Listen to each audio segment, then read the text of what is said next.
3 4 5 6 7 8โอ้ my god โอ้ my god ชัดแจ๋วหุ่นยนต์ตัวสูง2 เมตรบ้านเราสูงไม่พอเนี่ยเดี๋ยวคลิปหน้า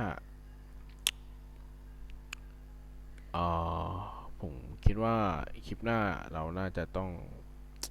สร้างให้สูงกว่านี้นะดูดิสูงปะล่ะผมบอกเลยโคตรสูงตัวยังใหญ่ทุกคนใหญ่มากจริงไปละ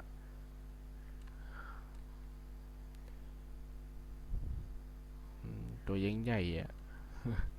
ไปทุกคนเรารีบไปนี้ดีกว่าก่อนแบตจะหมดไป